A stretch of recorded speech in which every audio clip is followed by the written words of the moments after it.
Taman watched the stars blur past the viewport of his small cargo ship as it approached the massive space station floating in the darkness like a metal flower with 1,000 petals, and each petal glowed with soft lights from hundreds of different worlds and species who came here to trade and talk and make deals that would never happen on their home planets. Because this place was neutral ground where no one species held power over another, and everyone followed the same rules. Or at least, they were supposed to follow the same rules, and Taman hoped that would be true today, because this was his first real chance to break into the galactic market and make something of himself beyond hauling spare parts between human colonies in the outer rim where nobody cared about ambition or dreams or anything beyond surviving another year in the cold black. Between stars, Hyejin sat in the co-pilot seat checking their cargo manifest for the third time that hour, and her fingers moved across the display with practiced ease while her face showed nothing but calm focus. Though Taman knew she was just as nervous as he was because they had scraped together every credit they owned to buy the mineral samples they were carrying, and if this deal fell through, they would be eating ration paste for the next 6 months while they rebuilt their savings and maybe lost their ship to the creditors who were already sending messages about missed payments and threatening to repossess the vessel if they did not make good on their debts soon. The station control tower gave them clearance to dock at Bay 17, and Taman guided the ship through the complex maze of docking arms and platforms where vessels from across the galaxy sat waiting for their crews to return from business inside the station proper. And some of those ships were so strange that Taman could not figure out how they even flew through space with their impossible angles and organic curves and what looked like living tissue growing across their hulls in pulsing patterns that might have been decorations or might have been essential systems he could not tell. They sealed the ship and grabbed their sample cases and stepped through the airlock into the station corridor where the air smelled like 1,000 different atmospheres mixed together into something that was not quite pleasant, but not quite unpleasant either. And the gravity felt just slightly lighter than Earth standard, which made every step feel like Taman might bounce if he pushed too hard against the deck plates beneath his boots. And the walls curved upward in gentle arcs that played tricks on his eyes when he tried to look down the full length of the passage ahead. Hyejin checked her datapad and pointed toward a lift that would take them to the commercial district where their meeting was scheduled in 30 minutes, with a merchant named Velkar, who represented the Chithrax Collective and specialized in rare mineral trades across 17 sectors and had a reputation for being fair if demanding. And Taman had spent weeks researching proper Chithrax customs to avoid giving offense during their first face-to-face negotiation. The lift carried them up through 5 levels, and when the doors opened, they stepped out into a massive corridor lined with shops and stalls where aliens of every shape and size haggled over goods that ranged from simple food items to complex technology that Taman could not even begin to understand. And the noise hit him like a wave with hundreds of voices speaking in dozens of languages all at once, while translator devices tried to convert everything into something coherent and mostly failed, leaving a constant background buzz of confused syllables and half-formed words. They found the meeting place easily enough because Velkar had booked a private dining room at a restaurant that catered to multiple species, with adjustable atmospheric controls and customizable furniture and menus that could provide nutrition for carbon-based oxygen breathers like humans, all the way to silicon-based methane processors who needed completely different chemical inputs to survive and thrive. Velkar was already waiting when they entered, and Taman got his first look at a Chithrax in person, instead of through video recordings, and the insectoid alien stood nearly 7 feet tall, with a body covered in gleaming blue-black chitin that reflected the soft lights overhead, and 6 limbs that could function as either arms or legs depending on need, and a head that featured large compound eyes and delicate antennae that twitched constantly as they sampled the air around them. The translator box hanging from Velkar's thorax crackled to life as they approached, and the mechanical voice said,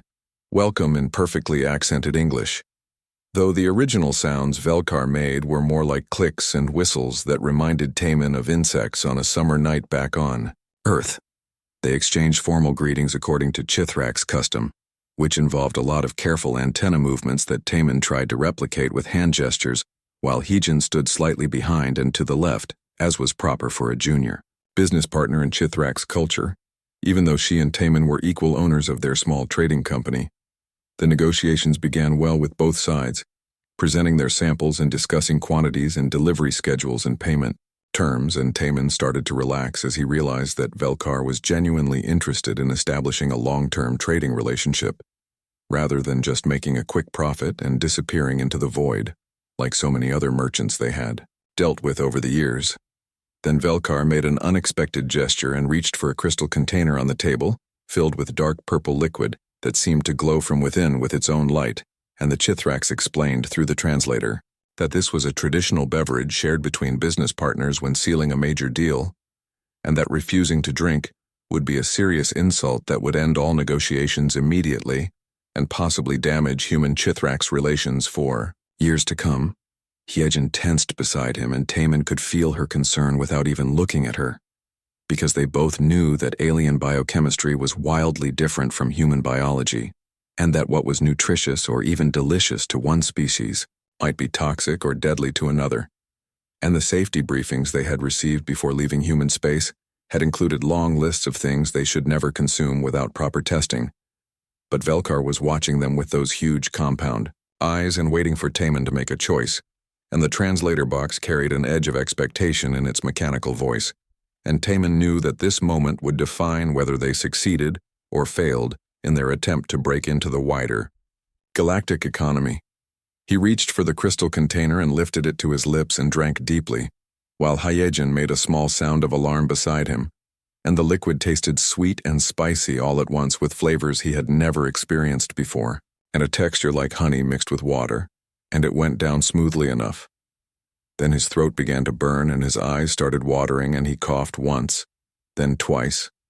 then 3 times in rapid succession, while his chest felt tight and his sinuses seemed to explode with pressure, and he set the container down carefully while trying to get control of his breathing. Velkar's antennae went rigid with alarm, and the translator box began spitting out words too fast to follow, and Hyejin grabbed Taman's shoulder asking if he was okay,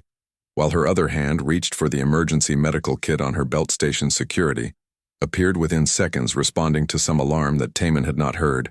and suddenly the small dining room was full of armed guards in powered armor and medical technicians with scanning equipment,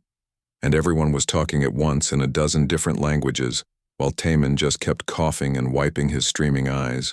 A medical scanner passed over his body, and the technician made a sound that the translator interpreted as severe distress and shock, and someone grabbed the crystal container to analyze its contents,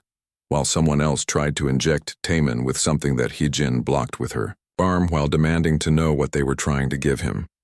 The head medical technician looked at the scanner results and then looked at Taman, and then looked at the scanner again as if the device must be malfunctioning, and finally announced that the beverage contained a neurotoxin called Zephyrium-9 that was lethal to 99% of known species within 5 minutes of ingestion, and that Taman should already be dead or dying. Taman wiped his eyes again and cleared his throat, and managed to speak through the burning sensation that was already starting to fade, and he looked at Velkar and the medical team and the security guards and asked in a voice that was only slightly hoarse whether there was pepper in the drink, because he was pretty sure he was just sensitive to pepper, and it always made him cough like this. The medical bay on Meridian Station was designed to handle emergencies for 73 different species, and could adjust its atmospheric composition and gravity and temperature to accommodate everything from aquatic methane breathers to silicon-based life forms that existed as living crystal matrices, and the equipment lining the walls represented technology from across the galaxy, with each piece calibrated to read the specific biomarkers and vital signs unique to different forms of life. But none of the medical staff had ever treated a human before, because humans were still new to galactic society, and most of what the doctors knew about human biology came from second-hand reports and brief data packets that Earth had transmitted. When making first contact 3 years earlier, Taman lay on a medical platform that had adjusted itself to approximate human proportions, while a dozen different scanning devices hummed and beeped around him, and Hyejin stood guard nearby, refusing to leave his side despite repeated requests from the medical staff who insisted they needed space to work. And she watched every move they made with suspicious eyes, because she was not about to let aliens experiment on her business partner and friend without proper oversight. Do-hyun arrived 40 minutes after the incident began, and he moved through the medical bay with the confident stride of someone who knew exactly what he was doing, despite being in an alien facility surrounded by equipment he had never seen before, and he introduced himself as a human medical researcher who happened to be on the station conducting a study of comparative biology across species, and he had heard about the human who survived Zephyrium-9 exposure, and came immediately because this was the kind of data that could revolutionize their understanding of human resilience. The lead physician was a tall, willowy creature with too many joints in its limbs and skin that shifted colors based on its emotional state, and it regarded Do-hyun with what might have been relief or suspicion or hunger, because the translator could not quite capture the nuance of its native language, and it explained that Taemin's vital signs were stable and showed no indication of neurotoxin damage despite the fact that their scanners clearly showed Zephyrium-9 present in his bloodstream at concentrations that should have killed him several times over. Do-hyun requested access to the medical data and began running his own analysis using a portable computer he carried everywhere, and his fingers flew across the holographic interface while his eyes scanned rows of numbers and graphs that meant nothing to anyone without extensive training in biochemistry and xenobiology. And after several minutes he looked up with an expression that mixed fascination with dawning horror. The toxin was definitely in Taemin's system, but his liver was processing it like any other foreign substance and breaking it down into harmless compounds that his kidneys would filter out naturally over the next few hours. And his immune system had barely reacted because it did not recognize the toxin as a threat, and his cellular structure showed no damage whatsoever from exposure to a substance that caused catastrophic neural collapse in almost every other known species. Yejin wanted to know if Taemin was going to be okay,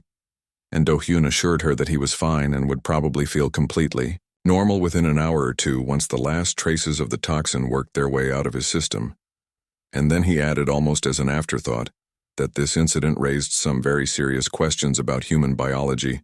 and how it compared to other galactic species. Station security had not left, and the head of security was a massive reptilian creature named Orndal, who stood nearly 8 feet tall, with scales that looked like they could deflect small arms fire and eyes that tracked everything in the room with predatory focus, and he demanded to know whether this was an assassination attempt or some kind of elaborate hoax, because either option represented a serious breach of station protocols and would require extensive investigation. Velkar had been brought to the medical bay under guard,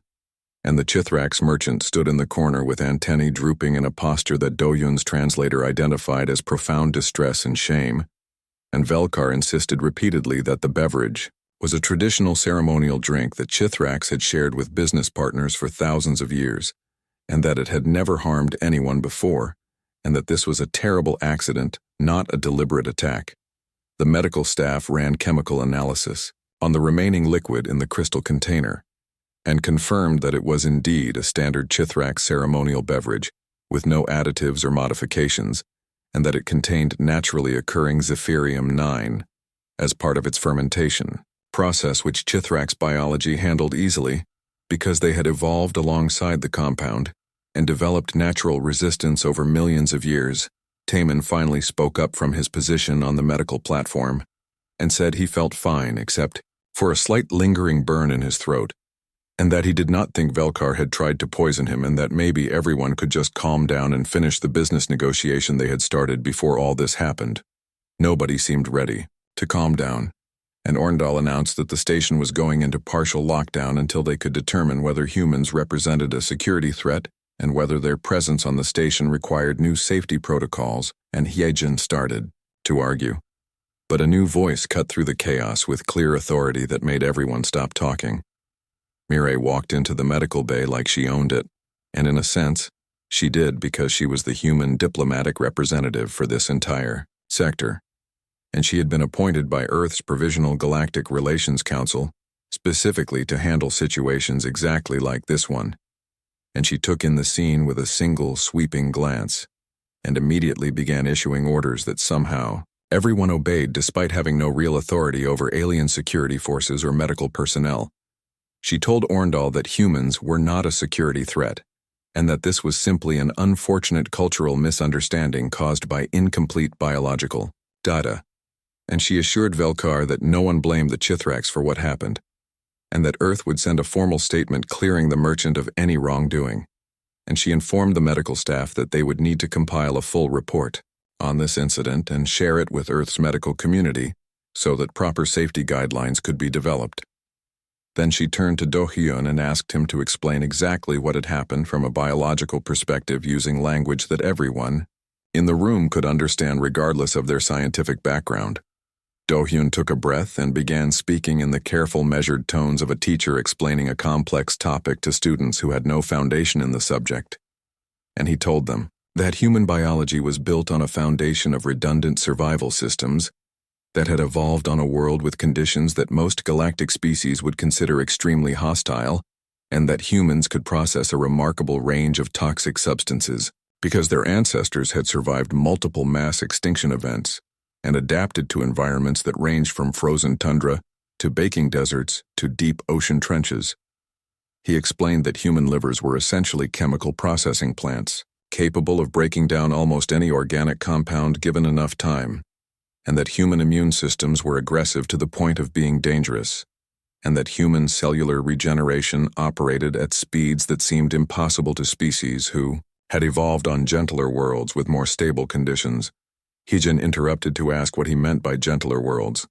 and Do-hyun pulled up a holographic display showing Earth's atmospheric composition and radiation levels, and gravity, and temperature, ranges and seasonal variations and tectonic activity. And the room fell silent as the alien medical staff and security personnel absorbed what they were seeing. One of the medical technicians made a sound that the translator rendered as disbelief and horror mixed together and asked whether Do-hyun was certain these readings were accurate, because the oxygen levels alone would cause oxidative damage to most species over time, and the radiation from Earth's sun was significantly higher than what most inhabited worlds received, and the gravity would make movement difficult for anyone not specifically adapted to it. Do-hyun confirmed that the readings were accurate and added that humans considered Earth to be a pleasant and comfortable place to live, and that they had trouble understanding why other species found their homeworld so intimidating. Mirai stepped in before the conversation could spiral further into panic, and she reminded everyone that humans had been peacefully traveling through space for 3 years now without incident, and that they posed no threat to anyone, and that this situation simply demonstrated the need for better cross-species education and medical protocols. Orndal was not convinced, and he pointed out that a species capable of surviving lethal neurotoxins without even realizing they had been poisoned represented a potential military threat that could not be ignored, and that the Galactic Council would need to be informed immediately. Taemin sat up on the medical platform, despite protests from the medical staff, and he looked at all the aliens staring at him like he was some kind of dangerous weapon, instead of just a cargo hauler trying to make an honest living. And he told them he was not a threat to anyone and that he just wanted to finish his business deal and maybe get something to eat. The Galactic Research Facility occupied an entire wing of Meridian Station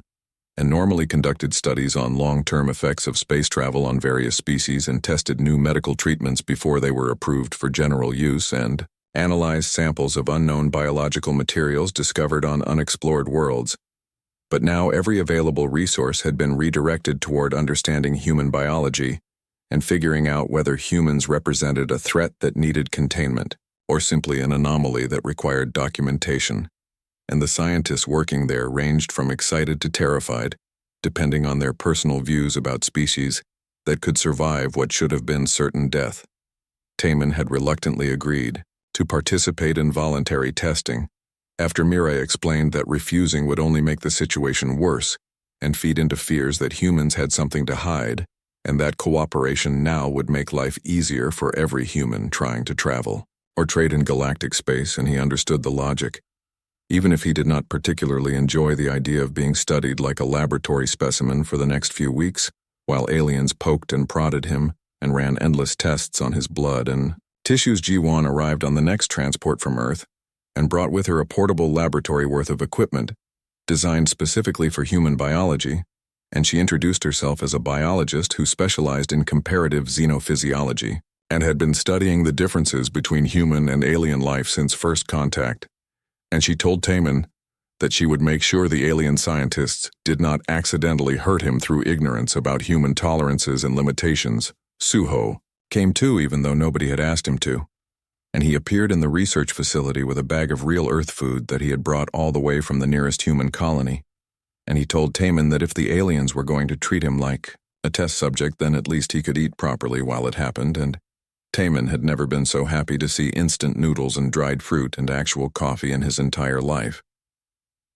The lead xenobiologist was a being called Dr. Zilmoth, who existed as a floating collection of luminous gas held together by electromagnetic fields that generated its own containment, and it communicated through modulated light pulses that required a sophisticated translator to convert into language other species could understand, and it regarded humans with the kind of intense fascination that scientists reserved for discoveries that overturned everything they thought they knew about how biology worked. Dr. Zilmoth explained that the research would involve comparing human responses to various stimuli against responses from other species,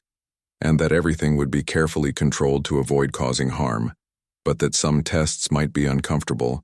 and Taman could refuse anything he did not feel safe doing.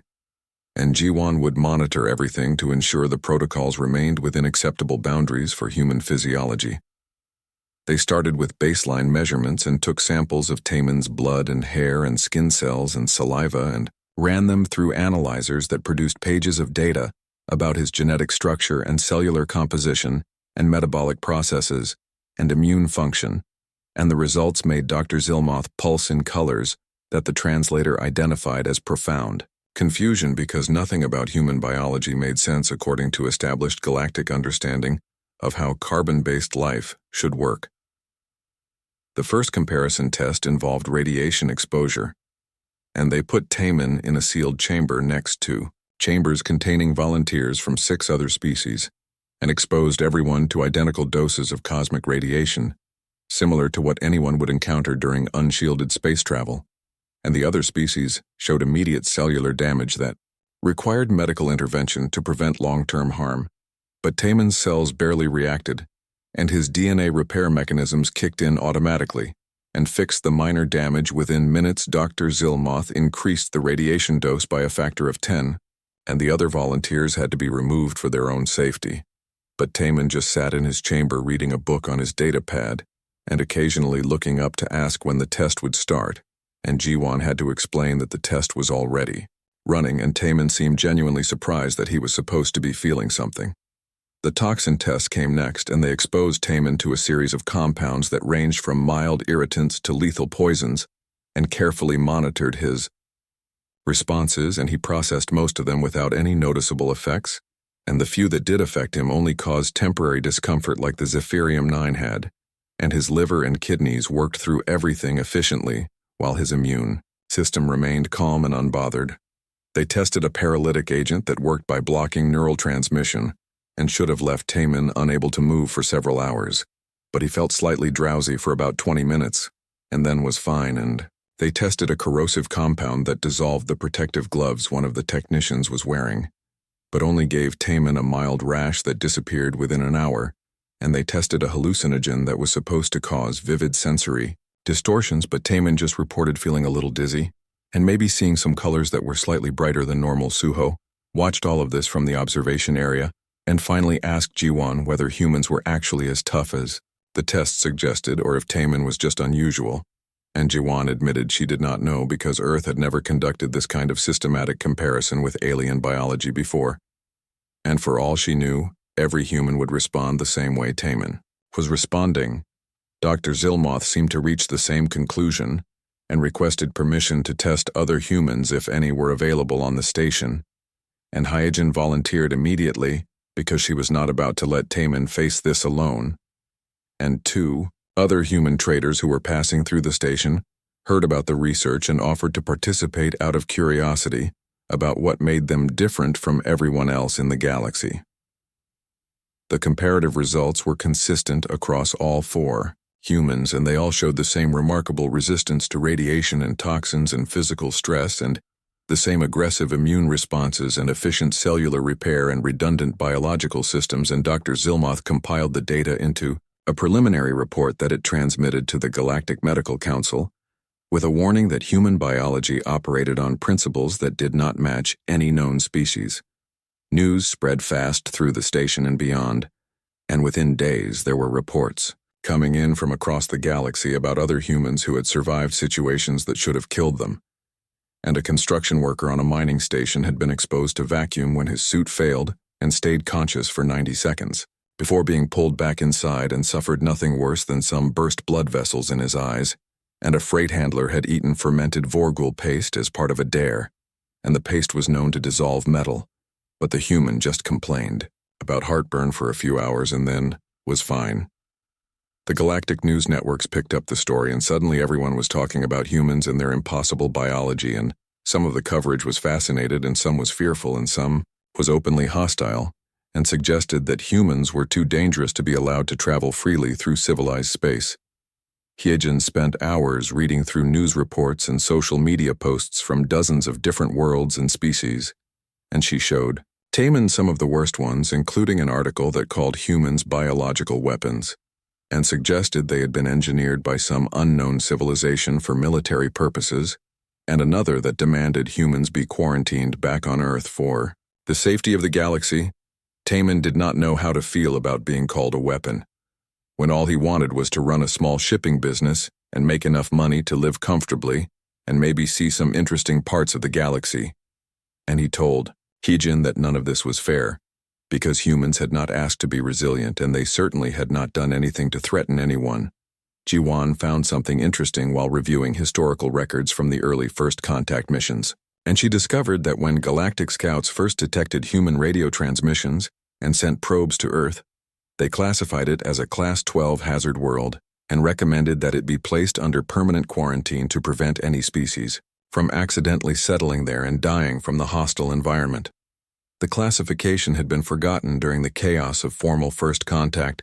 when humanity reached out through its first faster-than-light communications and requested permission to join the galactic community, and nobody thought to warn humans that their homeworld was considered apocalyptically dangerous by every other species who knew about it. Dr. Zilmoth found the classification data fascinating and pulled up Earth's environmental profile to show the research team, and the numbers told a story that explained everything about human resilience. And Taemin looked at the data and saw atmospheric oxygen levels that were marked in red as dangerously high and radiation exposure that was flagged as extreme, and gravity that was labeled as crush hazard for most species, and temperature variations that would require extensive protection equipment for anyone not adapted to them. Suho read through the environmental data and started laughing, and when everyone looked at him, he explained that humans thought of Earth as comfortable and pleasant, and that they complained. The Galactic Council chambers were designed to accommodate representatives from every member species, and the vast circular room had sections with different atmospheric compositions and gravity levels and temperature controls, so that beings from methane breathers to radiation feeders could all participate in governance together, and the humans had been given a small section near the oxygen breathers, because their requirements were closest to that category, even though Earth's oxygen levels were still dangerously high compared to what most of those species considered comfortable. Yoonji stood in the human section, wearing formal diplomatic attire that she had carefully chosen to appear professional without being threatening, and she held a datapad containing the complete report on human biology that Dr. Zilmoth and Ji-won had compiled over the past month of testing. And she knew that what she said in the next hour would determine whether humans were welcomed into galactic society or pushed back to their isolated corner of space and treated as dangerous outsiders forever. The council speaker called the session to order and announced that they would be discussing the human question and deciding whether new restrictions or protocols needed to be implemented regarding human travel and settlement rights in galactic space. And the chamber fell silent as thousands of representatives from hundreds of worlds turned their attention to the human diplomat standing alone. In her section, Yoonji began by thanking the council for allowing her to present Earth's perspective on the recent discoveries about human biology, and she acknowledged that the information had been surprising and concerning to many species,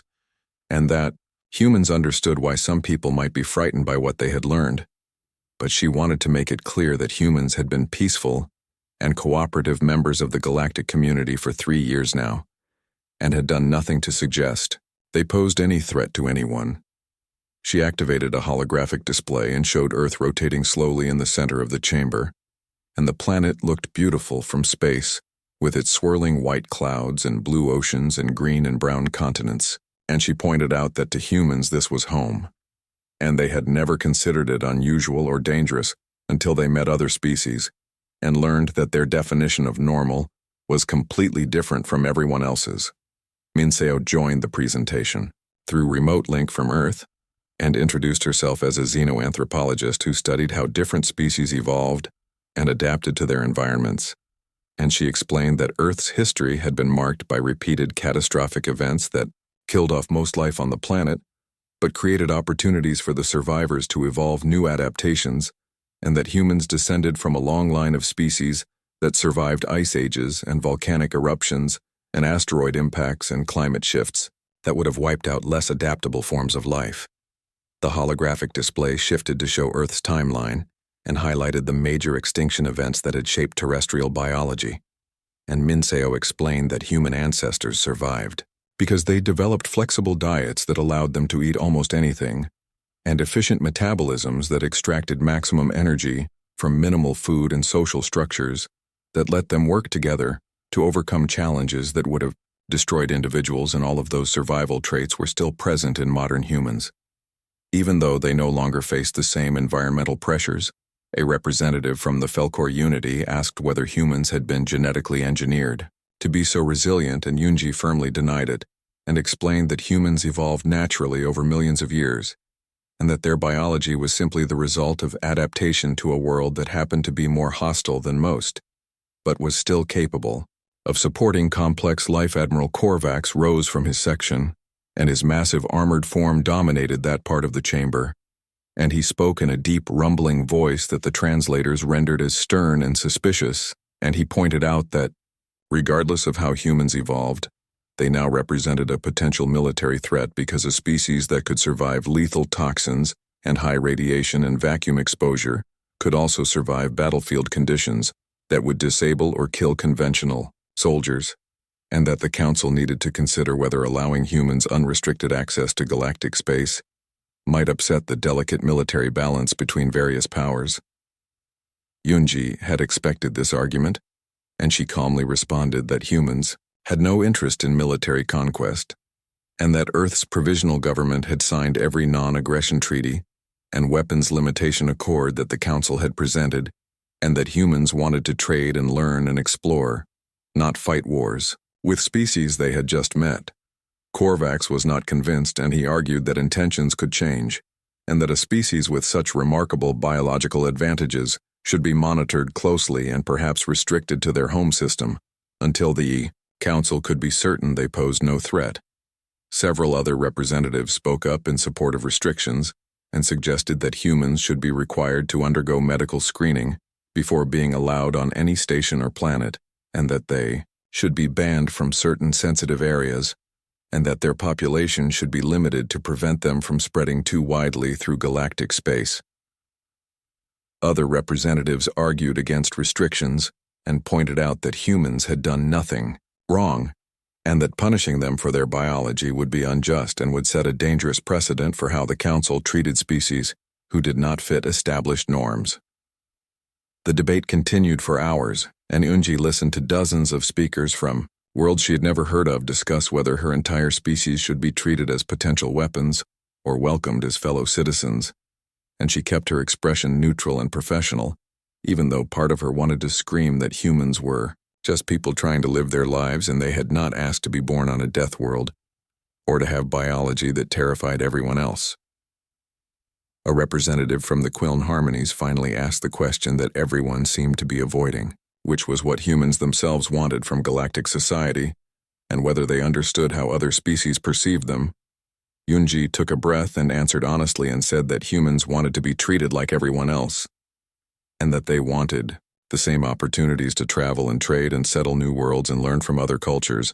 and they did not want to be feared or isolated or treated like weapons when they were just ordinary people who happened to come from a harsh planet. She pulled up data on human behavior over the past 3 years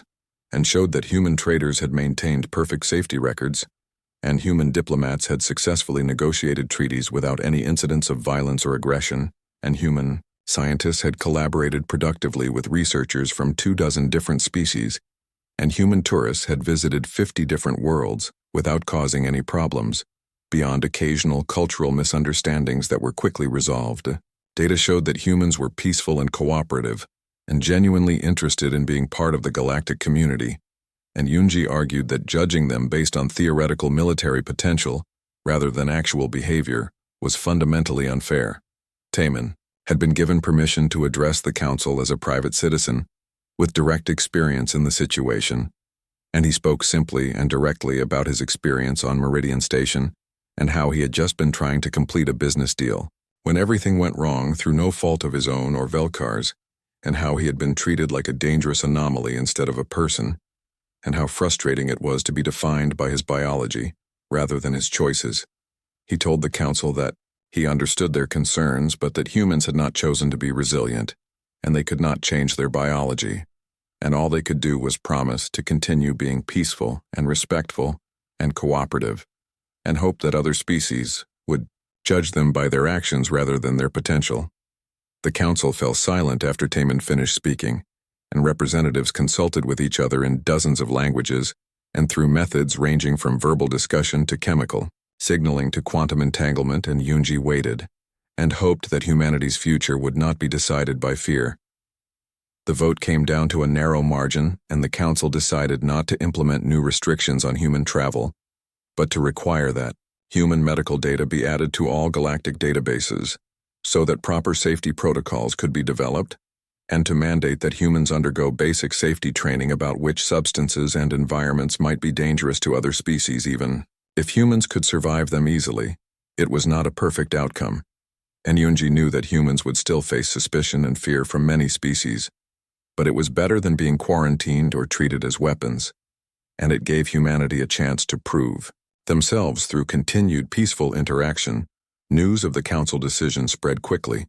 and reactions were mixed, with some species celebrating the decision to treat humans fairly, and others condemning it as dangerous and naive, and some media outlets began running stories about human traders and travelers and scientists and showing that they were ordinary people, living ordinary lives, and slowly the narrative began to shift from humans as threats to humans as interesting neighbors. Taman watched the news coverage from his ship while preparing to. 6 months had passed since the incident, and the galaxy had slowly adjusted to the reality that humans existed and came from a world that would kill most species within hours, and possessed biology that made them accidentally terrifying to everyone else, and life had settled into a new normal, where humans were still unusual but no longer treated as immediate threats. And the initial panic had faded into cautious curiosity, mixed with lingering nervousness. Meridian Station looked the same as always, with ships coming and going and merchants haggling over goods and travelers stopping for rest between long journeys. But now humans were a regular presence in the corridors and shops and restaurants, and people had gotten used to seeing them walking around without protective equipment in environments that would require most species to wear atmospheric suits, and eating foods that would poison anyone else, and generally existing in ways that seemed impossible, but clearly were not. Taman had completed his deal with Velkar eventually, and the Chithrax merchant had become something of a friend over the following months, and they met regularly to discuss business and share meals, and Velkar had even visited Earth briefly and spent 3 days in an environmental suit breathing filtered air and experiencing crushing gravity and dangerous radiation. And when he returned, he told everyone that humans were insane for living there, and that it explained everything about why they were so hard to kill. The trading company that Taman and Hyejin ran had grown considerably, and they now employed 5 other humans, and had contracts with merchants from 7 different species, and their reputation for reliability and their ability to transport goods through conditions that would stop other carriers made them valuable partners. And they were making more money than Taman had ever imagined when he started this venture. Young Ho had found work as a security specialist, protecting human traders in areas where anti-human sentiment ran high, and there were still extremist groups who believed humans should be expelled from galactic space, and who occasionally made threats or worse. And Young Ho had the kind of military training that made him very good at keeping people safe, and his mere presence often deterred trouble because he looked like exactly what he was, which was a human who could survive things that would kill attackers. The first major test of the new normal came when someone tried to poison water supplies at a human trade outpost in the Andali sector, and the perpetrators used a cocktail of toxins that should have killed every human at the facility within minutes and contaminated the entire station's water recycling system. But instead, the humans just noticed that the water tasted funny and reported it to station maintenance as a possible equipment malfunction. Station security traced the contamination back to its source and arrested 3 individuals who belonged to an organization called the Purity Movement that wanted to keep the galaxy free from Death World species, and the arrests made headlines across dozens of worlds and sparked debates about whether anti-human violence would become a recurring problem. Young-ho had been at that outpost when the attack happened, and he personally tracked down the perpetrators before station security even knew what was going on, and he delivered them to the authorities alive and unharmed, despite having every legal right to use lethal force in self-defense. And when reporters asked why he had shown restraint, he said that killing people would only make humans seem more dangerous, and that the best way to fight fear was to prove that humans valued life and followed the law even when attacked. The incident could have made everything worse, but instead it became a turning point because it showed that humans were not aggressive or violent despite their capabilities, and that they preferred peace and cooperation over conflict. And public opinion began to shift as people saw humans responding to attacks with restraint rather than retaliation. Hana received her acceptance letter to the Galactic Academy 3 weeks after the Andali incident, and she would be the first human student ever admitted to the prestigious institution that trained diplomats and scientists and engineers from across the galaxy. And her acceptance was front-page news on Earth and made significant coverage on alien worlds because it represented tangible progress toward human integration into galactic society. The Academy was located on a world called Theraxis Prime that had been specifically terraformed to accommodate multiple species, and Hana arrived, there wearing an environmental suit that regulated her oxygen intake to match local atmospheric conditions and filtered out the excess radiation that humans needed but would harm most other students, and she felt awkward and conspicuous, but determined, to prove that humans could succeed in any environment. Her first weeks were difficult because other students avoided her out of fear or curiosity or both, and professors did not know how to grade a student whose biology let her stay awake for days at a time if needed, and who could work in laboratory conditions that would require others to wear extensive protective gear, and who processed information in ways that were similar to other species, but just different enough to be noticeable. But slowly she made friends with a few brave souls who were willing to look past the reputation and see the person. And she found that once people actually talked to her, they realized she was just another student trying to learn and pass her classes, and maybe have some fun along the way. And word spread that the human was actually pretty normal despite coming from a Death World ambassador. Takarn was a diplomat from the Sylvan Collective who had spent 30 years working on integration issues between different species and cultures, and he saw in the human situation an opportunity to create new frameworks for acceptance that could apply to any species that did not fit established patterns. And he began working with Mirai to develop what he called the Taman Protocols after the human whose accidental survival of Zephyrium-9 poisoning had started everything. The protocols were based on the idea that biological differences should not determine rights or opportunities, and that all species deserved equal treatment regardless of how unusual or intimidating their natural capabilities might be. And they included guidelines for medical safety that protected everyone without restricting anyone, and cultural exchange programs that helped species understand each other better, and educational initiatives that taught tolerance and acceptance. Starting from childhood,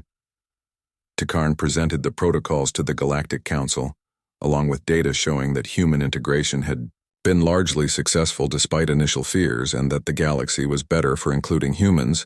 rather than excluding them. And he argued that the same principles should apply to any species that might join the galactic community in the future, whether they came from death worlds or water worlds or gas giants or anywhere else. The vote was not unanimous, but it passed with a solid majority, and the Taman Protocols became official galactic policy, and Taman himself was invited to the ceremony, where they were formally adopted, and he stood on stage feeling completely out of place in formal clothes, while aliens from dozens of species applauded, and his name became permanently associated with integration and tolerance. Hyejin told him later that he had become accidentally famous and that their trading company would probably benefit from the publicity. but that she hoped he would not let it go to his head. And Taman promised he would stay focused on the important things, like delivering cargo on time and making sure their ships were properly maintained, and maybe occasionally accepting dinner invitations from alien merchants who wanted to meet the human who survived. The Poison Velkar organized a gathering 6 months to the day after the original incident and invited everyone who had been there and some new friends besides, and he reserved the same private dining room where everything had started, and he had arranged for food and drinks that were safe for every species present, including humans. Taman arrived with Hyejin and found the room already full of familiar faces, including Dohyun and Jiwon, who had become friends during the testing period, and Suho, who brought samples of his successful earth food business, and Mirai, who rarely had time for social gatherings but made an exception for this occasion, and even Orndal, the security chief, who still looked intimidating but had softened somewhat after 6 months of peaceful human presence on his station doctor. Shilmoth attended as well and pulsed in warm colors that suggested happiness and contentment, and it told Taman that studying human biology had been the highlight of its career and that it hoped to continue collaborating with human researchers for years to come. Velkar stood at the head of the table and raised a crystal container filled with amber liquid that was definitely not poisonous to anyone, and proposed a toast to new friendships and unexpected alliances and the courage to look past fear and see people as they truly were. Everyone raised their drinks, and Taman noticed that Velkar had gotten him a beverage that was perfectly safe for humans and tasted like citrus mixed with honey with none of the burning sensation that had caused so much trouble 6 months earlier. The meal proceeded with easy conversation and laughter, and stories about the past 6 months and how much had changed and how much remained the same. And Taman looked around the table at beings from half a dozen different worlds who had become friends through circumstances none of them could have predicted.